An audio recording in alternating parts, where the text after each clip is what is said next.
नमस्कार दोस्तों, स्वागत है आपका एक बार पुनः। तो आज हम लोग PT 365 पॉलिटी को जो है वो आगे कंटिन्यू करते हैं। तो देखते हैं आधार रिपोर्ट सुर्खियों में क्यों रहा, क्योंकि हाल ही में आधार के लागू होने के 10वें वर्ष पर डेवलपमेंट कंसल्टिंग फर्म डालबर्ग आपको याद रखना है द्वारा state of Aadhaar a people's perspective नामक जो है एक रिपोर्ट जारी की गई है। अब आधार के बारे में देखते हैं कि भारत के सभी निवासियों के लिए भारतीय विशिष्ट पहचान प्राधिकरण जिसे कि UIDAI द्वारा जारी किया जाता है। यह 12 अंकों की दोस्तों एक विशिष्ट पहचान पत्र होती है। आधार अधिनियम 2016 जो है के प्रावधानों के तहत UIDAI क्या है, एक सांविधिक प्राधिकरण है। UIDAI इलेक्ट्रॉनिकी और सूचना प्रौद्योगिकी मंत्रालय के तहत जो है वो कार्य करता है। आधार में दोस्तों बायोमेट्रिक डाटा के साथ साथ 4 प्रकार की और भी व्यक्तिगत जानकारी होती है, नाम, आयु, लिंग और पता। तो ये आपको ध्यान रखना है। UPSC का क्वेश्चन जो बनता है ऐसे ही बनता है। अभी एक साल आया था कि UPI में कितने चरण में ट्रांजैक्शन हो जाता है, यानी कितने स्टेप आपको करने पड़ते हैं। तो ऐसे ही सेम एज आपको इसको भी याद रखना है कि आधार में जो है वो बायोमेट्रिक डाटा के साथ साथ 4 और प्रकार की जानकारियां होती हैं। वो होती हैं नाम, आयु, लिंग और पता। इसके अतिरिक्त जो है आधार में वर्चुअल ID अभी VID जैसी जो है वो नई व्यवस्था जल्द ही शामिल की गई है कि आपको VID बताने से ही काम चल जाए, आपको आधार नंबर जो है वो ओरिजिनल वाला वो ना बताना पड़े। तो आधार का उद्देश्य क्या था दोस्तों कि कल्याणकारी जो सेवाएं हैं वो देश भर के बहुसंख्य निवासियों को कुशल, पारदर्शी और लक्षित तरीके से जो है वो सेवा वितरित करने हेतु राज्य की क्षमता में सुधार करना है। क्योंकि होता ये था कि बहुत सारी धांधलियाँ चलती थीं, अलग अलग लोग ID लगा करके अलग अलग बनवा लेते थे। अब क्या होगा, एक ही आधार होगा तो एक ही बन पाएगा और वो डेटा जो है सब जगह यूनिवर्सली जो है उपलब्ध रहेगा। तो और भी निष्कर्ष इसमें देखते हैं जो डालबर्ग द्वारा दिया गया कि 95% जो वयस्क हैं और 75% जो बच्चे हैं उनके पास आधार है।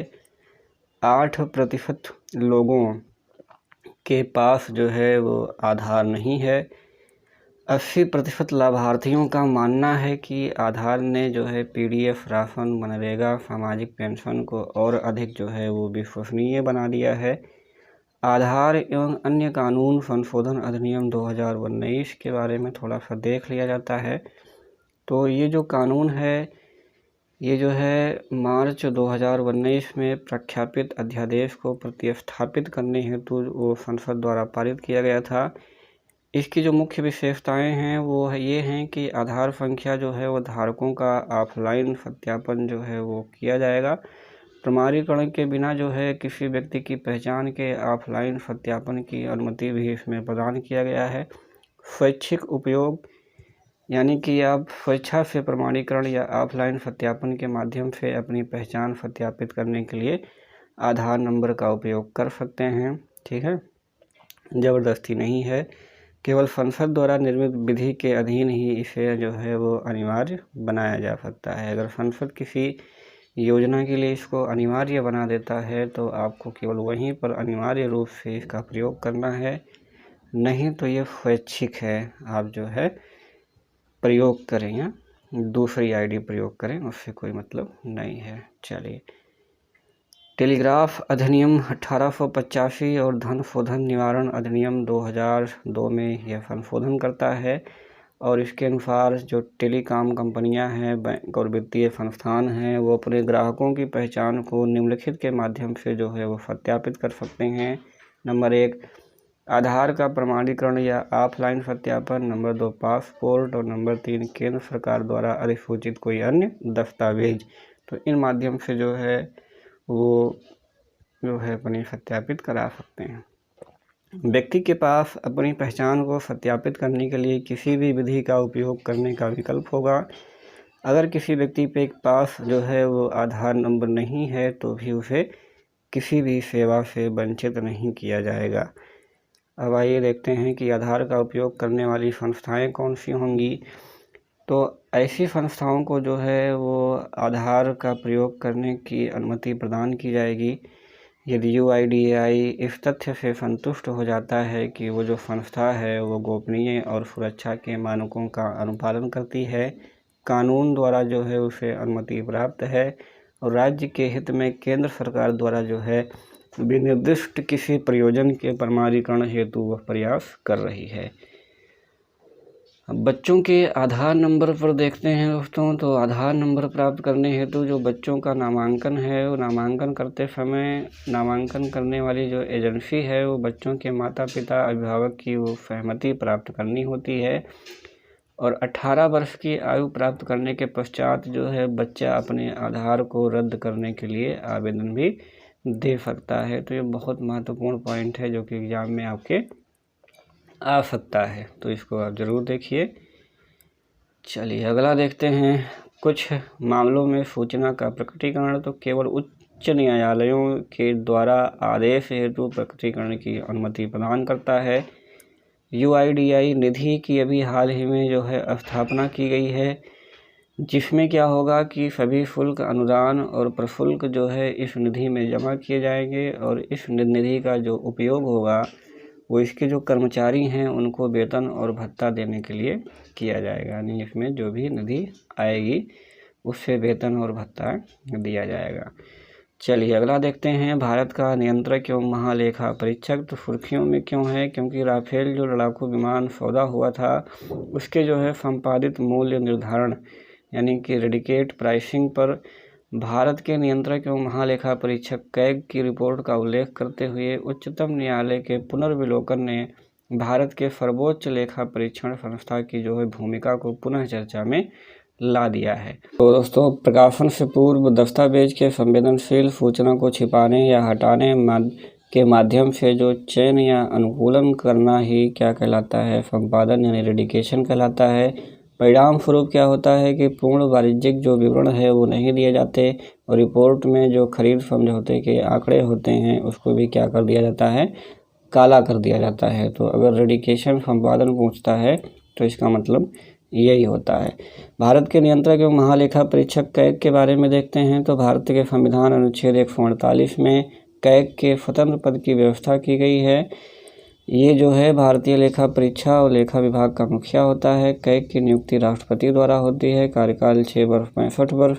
किसी भी समय जो है ये राष्ट्रपति को संबोधित अपने त्याग पत्र के माध्यम से त्याग कर सकता है और इसको जो है उसी रीति से हटाया जा सकता है जिस रीति से उच्चतम न्यायालय के न्यायाधीश को हटाया जा सकता है, यानी कि सिद्ध कदाचार और अक्षमता के आधार पर संसद के दोनों सदनों द्वारा विशेष बहुमत के पारित संकल्प पर। तो इस प्रकार से जो है इसको हटाया जा सकता है। कैग अगर अपना पद छोड़ता है तो भारत सरकार या राज्य सरकार के अधीन किसी भी पद पर नियुक्त होने के लिए पुनः अर्ह नहीं हो सकता। ये दोस्तों बहुत ही इम्पॉर्टेंट क्वेश्चन है जो कि कई बार आपके एग्जाम में पूछा गया है। तो कैग के कर्तव्य क्या होते हैं? तो 149 के तहत जो है संविधान संसद को कैग के कर्तव्यों और शक्तियों का निर्धारण करने का अधिकार प्रदान करता है। संसद द्वारा जो है इसके लिए नियंत्रक महालेखा परीक्षक कर्तव्य, शक्तियों और सेवा के अधिनियम 1971 अधिनियमित किया है। कैग निम्नलिखित से संबंधित सभी व्यय खातों की लेखा परीक्षा करता है, जैसे कि भारत की संचित निधि, भारत की आकस्मिकता निधि और भारत की लोक लेखा। प्रत्येक राज्य की संचित निधि और संघ शासित प्रदेश की जहाँ पे विधानसभा हो वहाँ की संचित निधि, प्रत्येक राज्य की आकस्मिकता निधि और राज्य की लोक निधि। कैग जो है वो केंद्र सरकार और राज्य सरकारों के किसी भी विभाग के व्यापार, विनिर्माण, लाभ हानि खातों, तुलन पत्रों और अनुषंगिक खातों का वो भी परीक्षण कर सकता है। तो इतने सारे काम जो है वो कर सकता है। कैग द्वारा राष्ट्रपति को 3 लेखा परीक्षा रिपोर्टें सौंपी जाती हैं। ये बहुत इम्पोर्टेंट है, विनियोग, वित्त खातों पर और सार्वजनिक उपक्रमों पर। ठीक है, तो ये बहुत इम्पोर्टेंट है। ये जो है राष्ट्रपति को अपना प्रतिवेदन सौंपता है और राष्ट्रपति क्या करता है कि इन प्रतिवेदनों को दोनों सदनों के समक्ष रखवाता है।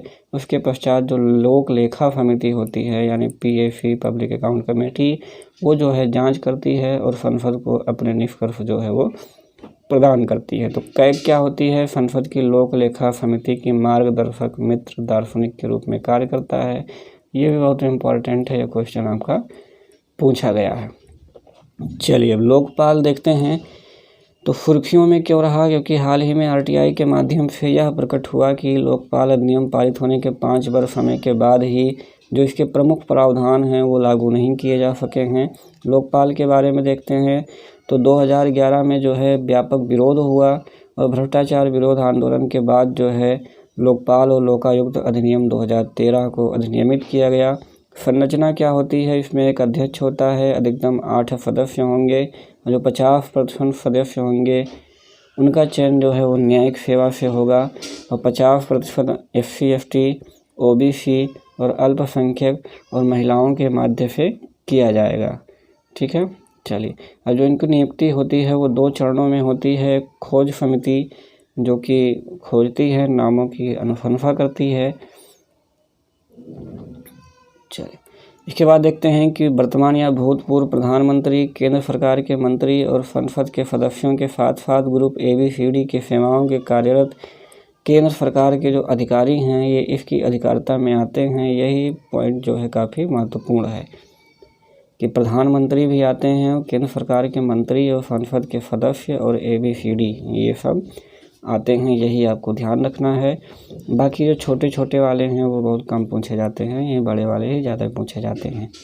किसी भी सोसाइटी या न्यास जिसका जो है निकाय है जो 10 लाख से अधिक है और विदेशी अनुदान जो है 10 लाख से अधिक का विदेशी अनुदान प्राप्त करता है, उसकी भी ये जांच कर सकता है। ठीक, प्रधानमंत्री के विरुद्ध जो आरोप अंतर्राष्ट्रीय संबंधों, बाह्य और आंतरिक सुरक्षा, लोक व्यवस्था, परमाणु ऊर्जा से और अंतरिक्ष से संबंधित हैं तो इस अधिनियम के तहत जो है वो जांच नहीं कर पाएगी। ठीक, अगर कोई प्रधानमंत्री के विरुद्ध शिकायत की जांच किया भी जाता है, ठीक है, तो तब तक नहीं किया जाएगा जबकि लोकपाल की संपूर्ण पीठ जो है वो जांच प्रारंभ करने पर विचार नहीं करती। वो कम से कम 2/3 सदस्य जो है इसे अपना अनुमोदन प्रदान नहीं कर देते। तो जब तक 2/3 सदस्य अनुमोदन प्रदान नहीं करेंगे तब तक प्रधानमंत्री के खिलाफ जो है वो जांच नहीं शुरू किया जाएगा। और अगर ऐसी जांच संचालित कर भी दी जाती है तो उसका संचालन जो है वो एक बंद कमरे में किया जाएगा। तो लोकपाल अध्यक्ष के जो वेतन भत्ते और सेवा शर्तें होती हैं वो भारत के मुख्य न्यायाधीश के ही समान होती हैं। CBI के मामले में अगर शक्ति देखते हैं तो CBI सहित किसी भी जांच एजेंसी पर अधीक्षण करने और उन्हें निर्देश करने की शक्ति होगी। अगर समय सीमा देखते हैं तो जांच पूरी करने के लिए 60 दिनों की जो है वो समय सीमा है और CBI द्वारा जांच पूरी करने के लिए 6 माह जो है निर्धारित किया गया है। संपत्ति जब्ती के मामले में इनके अधिकार देखें तो जो है ये अर्जित संपत्ति को जो है जब्त कर सकता है और कुर्क भी कर सकता है। और इनके जो कर्मचारी होंगे उनके वेतन भत्ते और पेंशन वो भारत की संचित निधि पर ही भारित होते हैं। अगर इनको हटाना हुआ तो कदाचार के आधार पर वही सर्वोच्च न्यायालय की रिपोर्ट के बाद ही राष्ट्रपति के आदेश से पदमुक्त किया जा सकता है और इस याचिका को कम से कम जो है वो 100 सदस्यों द्वारा हस्ताक्षरित होनी चाहिए। लोकपाल द्वारा निर्दिष्ट मामलों की सुनवाई और निर्णय के लिए विशेष न्यायालय की भी स्थापना की जाएगी। चलिए, 22वें विधि आयोग का गठन हुआ उसके बारे में देखते हैं। तो हाल ही में केंद्रीय मंत्रिमंडल ने 3 वर्ष की अवधि के लिए 22वें विधि आयोग का गठन किया है। अगर इसके बारे में देखें तो भारत सरकार द्वारा गठित एक गैर संवैधानिक निकाय है जो प्रत्येक 3 वर्ष पर गठित किया जाता है। इसका जो मुख्य कार्य है ये काफ़ी महत्वपूर्ण है दोस्तों कि विधिक सुधार हेतु सुझाव देना, न्याय मंत्रालय के लिए एक परामर्शदात्री निकाय के रूप में काम करना। तो ये 2 काम जो है विधि आयोग के होते हैं, ये काफ़ी महत्वपूर्ण है। तो ब्रिटिश शासन काल के दौरान जो है 1833 के चार्टर अधिनियम के तहत जो है पहले विधि आयोग की स्थापना की गई थी 34 में, जिसकी अध्यक्षता लॉर्ड मैकाले ने की थी। स्वतंत्र भारत के प्रथम विधि आयोग जो है वो 1955 में स्थापित हुआ, जिसके जो अध्यक्ष थे श्री MC शीतलवाड़। तो अब तक कुल जो है 277 रिपोर्ट प्रस्तुत हो चुके हैं। 22वें विधि आयोग के बारे में अगर देखें तो संरचना में इसमें एक पूर्णकालिक अध्यक्ष शामिल होता है, 4 पूर्णकालिक सदस्य शामिल होते हैं, बाकी और इसमें ज़्यादा ध्यान नहीं देना है। ऐसे कानूनों की पहचान करना जिनकी वर्तमान में कोई आवश्यकता ना हो या प्रासंगिकता ना हो जिन्हें तुरंत जो है निरसित किया जा सकता हो, तो वो जो है ऐसे कानूनों की पहचान करता है और उन्हें सरकार को जो है विचारार्थ हेतु भेजता है कि इस कानून की कोई आवश्यकता नहीं है, प्रासंगिकता नहीं है और इसको समाप्त किया जा सकता है। राज्य के रीति निर्देशक तत्वों के आलोक में मौजूदा कानूनों का परीक्षण करना, सुधार करना, संशोधन करने हेतु उपाय देना और विधि और न्याय मंत्रालय के माध्यम से सरकार द्वारा जो है इसमें विशिष्टता संदर्भित विधियों एवं न्यायिक प्रशासन से संबंधित किसी विषय पर सरकार को अपनी अनुशंसाएं और सुझाव प्रस्तुत करता है। चलिए दोस्तों, अब आगे देखते हैं केंद्रीय सतर्कता आयुक्त यानी CVC, सेंट्रल विजिलेंस कमिश्नर। ये जो है प्रधानमंत्री की अध्यक्षता वाली एक समिति द्वारा एक नए सतर्कता आयुक्त CVC का चयन किया गया है। CVC के बारे में देखते हैं तो केंद्र सरकार में भ्रष्टाचार निवारण हेतु एक प्रमुख संस्था है, काफ़ी महत्वपूर्ण है अगर पूछा जाता है कि CVC क्या है। अगला जो सबसे महत्वपूर्ण चीज़ है कि ये संस्थानों समिति 62-64 की सिफारिश पर जो है इसकी स्थापना की गई थी। ये बहुत महत्वपूर्ण है, कई बार जो है आपके एग्ज़ाम में ये आ भी चुका है, तो इसको आपको देखना है। और इसकी नियुक्ति जो होती है यह राष्ट्रपति द्वारा एक 3 सदस्यीय समिति के सिफारिश पर किया जाता है, जिसमें अध्यक्ष के रूप में प्रधानमंत्री और जो है लोकसभा में विपक्ष के नेता वो केंद्रीय गृह मंत्री भी होते हैं। कार्यकाल इनका जो होता है दोस्तों वो 4 वर्ष अथवा 65 वर्ष, जो भी पहले आ जाए। और ये अपने कार्यकाल की समाप्ति के पश्चात केंद्र व राज्य सरकार में किसी भी पद को धारण करने के पात्र नहीं होते हैं, जैसे कि हम लोगों ने कैग का देखा था। ठीक है, चलिए, इनका वेतन और भत्ते संघ लोक सेवा आयोग यानी UPSC के ही जो है वो समान होती है। अगला देखते हैं राष्ट्रीय अपराध ब्यूरो रिकॉर्ड। तो हाल ही में राष्ट्रीय अपराध ब्यूरो रिकॉर्ड यानी NCRB द्वारा जो है वर्ष 2017 के लिए अपराध डेटा जो है वो जारी किया गया है। अब जो है इसमें कुछ जो रिकॉर्ड हैं उसको देख लेते हैं। 2016-17 के दौरान जो है महिलाओं के विरुद्ध अपराधों में वृद्धि हुई है, जिसमें उत्तर प्रदेश का सर्वोच्च स्थान है, बहुत महत्वपूर्ण। 16 की तुलना में 17 में साइबर अपराध में 77% की वृद्धि हो गई और 15 से 17 के मध्य कारागारों की संख्या में कमी आ गई, जिससे जेल क्षमता से अधिक जो है कैदियों की समस्या, उत्तर प्रदेश में कारागार में क्षमता से अधिक कैदियों की समस्या से सर्वाधिक ग्रस्त है। और 15 से 17 के दौरान जो विचाराधीन कैदियों की संख्या है उसमें भी जो है ये बहुत ज़्यादा वृद्धि हुई है। अगला देखते हैं दोस्तों महालेखा नियंत्रक यानी CGA। ठीक है, तो एक कैग होता है और एक CGA है। तो हाल ही में नए महालेखा नियंत्रक की जो है वो नियुक्ति की गई है, तो इसके बारे में देखते हैं। तो वित्त मंत्रालय के व्यय विभाग के अंतर्गत यह कार्य करता है, केंद्र सरकार के प्रधान लेखा सलाहकार के रूप में कार्य करता है और संवैधानिक निकाय जो है ये नहीं है। अनुच्छेद 150 के तहत राष्ट्रपति के द्वारा प्राप्त जो है निर्देशों के अनुसार जो है वो काम करता है। भारतीय प्रतिस्पर्धा आयोग CCI देखते हैं, तो सुर्खियों में क्यों है, क्योंकि भारतीय प्रतिस्पर्धा आयोग की स्थापना के जो है वो 10 वर्ष पूरे हो गए हैं। यह एक सांविधिक निकाय है, प्रतिस्पर्धा अधिनियम 2002 के तहत किया गया था। इसके जो उद्देश्य हैं वो महत्वपूर्ण हैं, यही आपके एग्जाम में पूछा जाता है, तो आप यही देख लीजिए। प्रतिस्पर्धाओं पर प्रतिकूल प्रभाव डालने वाली प्रथाओं को ये रोक लगाता है, बाज़ारों में प्रतिस्पर्धाओं को बढ़ावा देना और इसे बनाए रखना, उपभोक्ताओं के हितों की रक्षा करना, भारतीय बाज़ारों में अन्य प्रतिभागियों द्वारा किए जाने वाले व्यापार की स्वतंत्रता को सुनिश्चित करना। तो इतने काम होते हैं, बस आपको यही काम ही याद रखना है, यही जो है एग्ज़ाम में पूछा जाता है।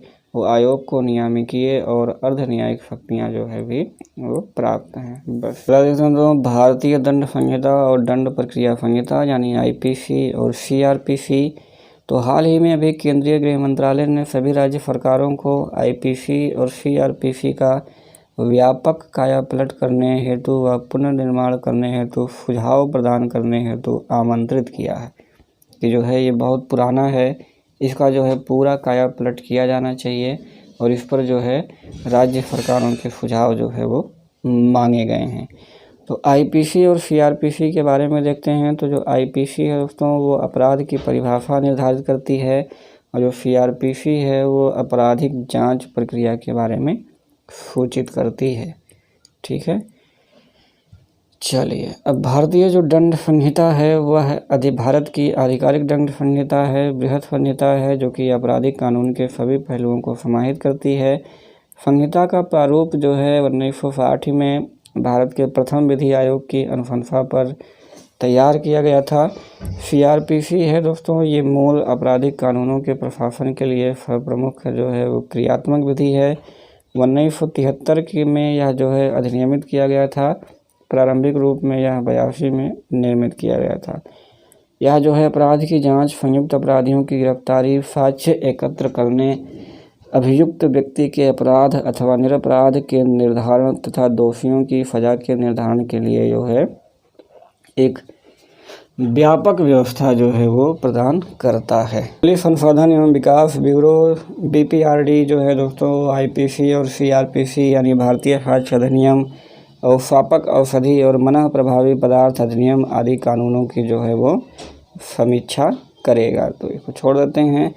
आइए अगला देखते हैं, इंडिया इंटरप्राइज आर्किटेक्चर फ्रेमवर्क। तो 22वें इंडियन गवर्नेंस जो सम्मेलन हुआ था वो कहाँ हुआ था? शिलांग में हुआ था। इसी में जो है शिलांग पत्र को जो है अपनाया गया। इस घोषणा पत्र में इंडिया इंटरप्राइज आर्किटेक्चर यानी IND-EA के विषय में जो है वो बहुत सारे उल्लेख किए गए हैं। तो जो है ये IND-EA क्या है कि एक समग्र संरचना के विकास के लिए एक ढांचा है, व्यापक ढांचा जो है उपलब्ध कराता है और प्रत्येक व्यक्ति के लिए एकल व्यक्तिगत जो है इसमें अकाउंट होगा। उस अकाउंट से सभी सरकारी सेवाओं का वो लाभ जो है वो उठा सकता है। तो E-गवर्नेंस के अंतर्गत जो है वो ऐसा किया गया है। चलिए आगे देखते हैं, सुशासन सूचकांक देख लेते हैं। तो सुशासन सूचकांक जो है हाल ही में कार्मिक लोक शिकायत पेंशन मंत्रालय द्वारा सुशासन दिवस यानी 15 दिसंबर, ये बहुत महत्वपूर्ण है, एग्जाम में आपका आया हुआ है। इसी के अवसर पर जो है सुशासन सूचकांक की शुरुआत की गई है। सुशासन सूचकांक यानी GCI के बारे में देखते हैं। तो ये क्या करता है, 10 क्षेत्रों को जो है वो इसमें शामिल किया जाता है और जो है राज्यों और संघ शासित प्रदेशों को इसमें 3 समूहों में विभाजित किया जाता है, बड़े राज्य, पूर्वोत्तर एवं पहाड़ी राज्य और तीसरा जो है वो संघ शासित प्रदेश। तो इसमें रैंकिंग प्रदान किया जाता है। तो आइए अब हम रैंक केवल देख लेते हैं। बड़े राज्यों में तमिलनाडु का प्रथम स्थान है, पूर्वोत्तर और पहाड़ी राज्यों में हिमाचल प्रदेश का प्रथम स्थान है और संघ शासित में जो है वो पुदुचेरी का प्रथम स्थान है। तो बस आपको केवल इतना ही जानना है और इसमें जो है वो आगे बढ़ लेना है। चलिए अगला देखते हैं, करप्शन परसेप्शन इंडेक्स 2019। तो करप्शन परसेप्शन इंडेक्स यानी CPI 2019 का नवीनतम संस्करण जारी किया गया। यह जो है ट्रांसपेरेंसी इंटरनेशनल द्वारा जो है 1995 से ही जो जारी किया जाता रहा है। इसमें क्या होता है कि सार्वजनिक क्षेत्र में भ्रष्टाचार के अपने अनुभव के आधार पर 180 देशों को जो है वो रैंक प्रदान करता है। 0 से 100 तक के पैमाने होते हैं। 0 जो है वो अधिक भ्रष्ट होता है और 100 जो है वो अत्यधिक स्वच्छ छवि वाला होता है। तो यह जो है निष्कर्ष जो है, इस निष्कर्ष में जो है डेनमार्क और न्यूजीलैंड जो है संयुक्त रूप से शीर्ष स्थान प्राप्त किए हैं। दक्षिण सूडान और सीरिया की रैंकिंग के बाद जो है सोमालिया को अंतिम स्थान दिया गया है। ठीक है, तो डेनमार्क और न्यूजीलैंड जो है शीर्ष पर हैं, ये बहुत इम्पोर्टेंट है। सोमालिया जो है सबसे पीछे है, इसको देखना है। पाकिस्तान को 120वां स्थान और भारत जो है 80वां स्थान भारत का देखना है और नंबर 1 पर कौन है ये देखना है और लास्ट में कौन है ये देखना है। तो इतनी चीज़ें जो हैं आपको देखनी है। ट्रांसपेरेंसी इंटरनेशनल क्या है कि 1993 में स्थापित ट्रांसपेरेंसी इंटरनेशनल बर्लिन जर्मनी स्थित एक अंतर्राष्ट्रीय गैर सरकारी संगठन है। तो सारी चीज़ें महत्वपूर्ण हैं। ट्रांसपेरेंसी इंटरनेशनल द्वारा जारी किया जाता है। 93 में इसकी स्थापना हुई। बर्लिन जर्मनी में जो है इसका वो ऑफिस है और अंतर्राष्ट्रीय गैर सरकारी जो है ये संगठन है। इतना चीज़ें आपको जानना है। तो संपत्ति देखते हैं। तो हाल ही में केंद्र सरकार ने सत्तू संपत्ति के विक्रय के संबंध में 2 समितियों, एक मंत्री समूह के गठन की घोषणा की है। अब आइए देखते हैं कि शत्रु संपत्ति क्या होता है। तो जब एक राष्ट्र अन्य राष्ट्र या राष्ट्रों के साथ युद्ध में संलग्न होता है तो उसके द्वारा प्रायः जो है शत्रु देशों के नागरिकों की संपत्तियां और जो निगम होते हैं उनको जब्त कर लिया जाता है। इन परिस्थितियों में जो जब्त की गई संपत्तियां ही होती हैं उन्हें क्या कहते हैं, विदेशी संपत्ति या शत्रु संपत्ति कहते हैं। जैसे कि 1962 के युद्ध में भारत चीन युद्ध हुआ और जो है 1965 और 71 में भारत पाकिस्तान के युद्ध के दौरान केंद्र सरकार ने डिफेंस ऑफ इंडिया एक्ट के तहत जो है भारत में स्थित चीन और पाकिस्तान के नागरिकों की संपत्तियों पर कब्जा कर लिया था। तो वही क्या हो जाएंगे, शत्रु या विदेशी संपत्ति हो जाएंगे। तो शत्रु संपत्तियों के प्रशासन की जिम्मेदारी भारत के शत्रु संपत्ति अभिरक्षक पर वो जो है होती है। अब आइए देखते हैं शत्रु संपत्ति अधिनियम 1986 के अंतर्गत जो है शत्रु शब्द से आशय है कि ऐसे राष्ट्र और उसके नागरिकों से है जिसने भारत के विरुद्ध बाह्य आक्रमण किया है, जैसे कि पाकिस्तान और चीन ने किया है। तो अब ये जो संशोधन अधिनियम 2017 में हुआ उसमें शत्रु प्रजा और शत्रु फर्म शब्द की जो है वो विस्तारित परिभाषा के तहत एक शत्रु ने के जो विधिक वारिस होंगे और उत्तराधिकारी होंगे, चाहे वह भारत का नागरिक हो या शत्रु देश का इतर किसी अन्य देश का नागरिक हो, तो वो जो है एक शत्रु फर्म के उत्तरवर्ती यानी कि इनके सदस्यों या भागीदारों की राष्ट्रीयता पर विचार किए बिना जो है वो शामिल है। यह अधिनियम शत्रुओं के विधिक वारिस यानी भारतीय नागरिकों के उत्तराधिकार के रूप में शत्रु संपत्ति को प्राप्त करने से प्रतिबंधित करता है। ये सबसे महत्वपूर्ण आपकी पॉइंट है। चलिए अगला देखते हैं, पुलिस कमिश्नरी प्रणाली। तो हाल ही में उत्तर प्रदेश सरकार ने राज्य के जो 2 बड़े शहर हैं लखनऊ और नोएडा, उसमें जो है पुलिस कमिश्नरी प्रणाली को लागू किया है, जिसके अंतर्गत जो शीर्ष पुलिस अधिकारी को दंडिक शक्तियाँ जो है वो प्रदान किया जाएगा। अब दोहरी प्रणाली और कमिश्नरी प्रणाली में थोड़ा सा अंतर देखेंगे। तो इसमें जो है दोहरी प्रणाली में क्या होता था कि जिला पुलिस में दोहरी कमान संरचना से तात्पर्य होता था कि जिले में पुलिस पर नियंत्रण और निर्देशन का जो अधिकार होता था वो पुलिस अधीक्षक और जिला अधिकारी कार्यकारी ये दोनों में निहित होता था। जबकि अब क्या होगा कि एकमात्र प्रमुख होगा, वो पुलिस आयुक्त होगा, जो कि उप महानिरीक्षक DIG या इसके ऊपर का रैंक होगा, जिसके नेतृत्व में जो है एकीकृत कमान संरचना वो शामिल होगी। तो यहाँ पर पुलिस अधीक्षक और जिला अधिकारी दोनों जो है मिलकर के काम करते थे और यहाँ पर केवल जो है पुलिस आयुक्त को ही सारी शक्तियाँ दे दी गई हैं। चलिए अगला देखते हैं।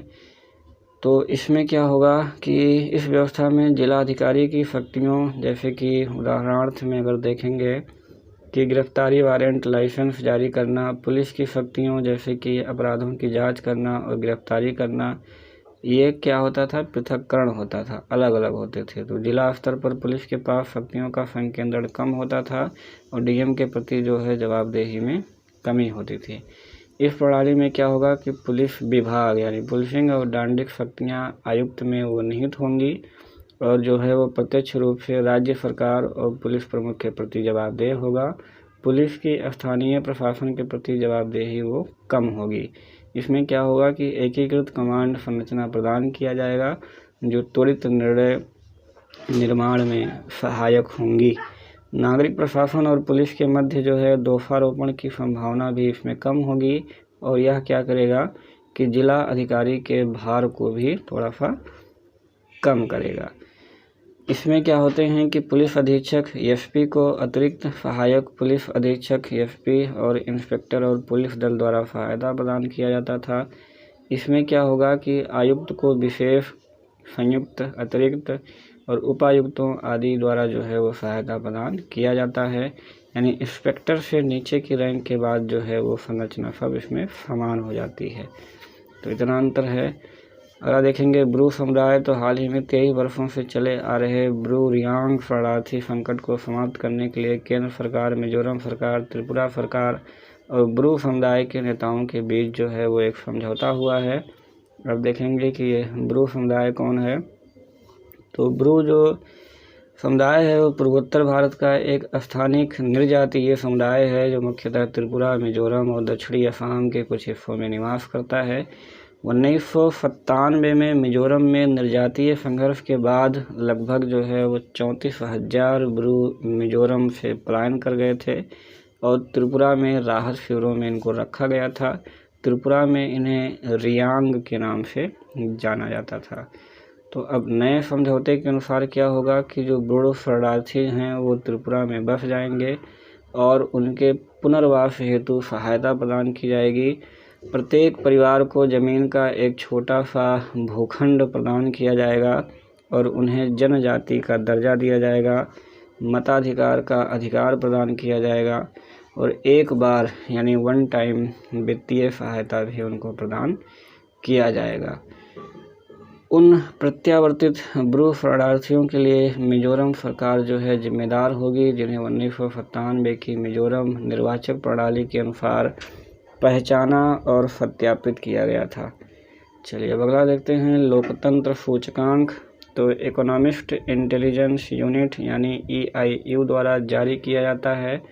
165 स्वतंत्र देशों और 2 राज्य क्षेत्रों को जो है इसमें रैंक प्रदान किए गए हैं।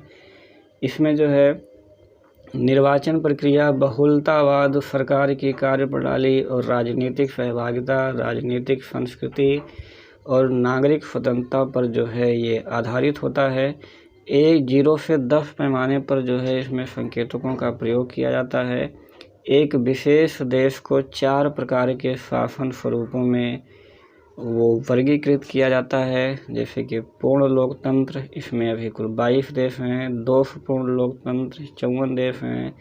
मिश्रित शासन, इसमें 37 देश हैं और सत्तावादी शासन, इसमें 34 देश हैं। तो सूचकांक में नॉर्वे को सर्वोच्च स्थान प्राप्त हुआ है, काफ़ी महत्वपूर्ण है। उत्तर कोरिया को सबसे निम्न स्थान प्राप्त हुआ है। ये दोनों बातें आपको ज़रूर याद रखनी है। लोकतंत्र में जो भारत की रैंकिंग है वो 10 स्थान नीचे गिर गई है और अब उसे 51वां स्थान प्राप्त हुआ है। ठीक है, यानी कि अब जो भारत है वो दोषपूर्ण लोकतंत्र की श्रेणी में शामिल हो गया है। चलिए अगला देखते हैं।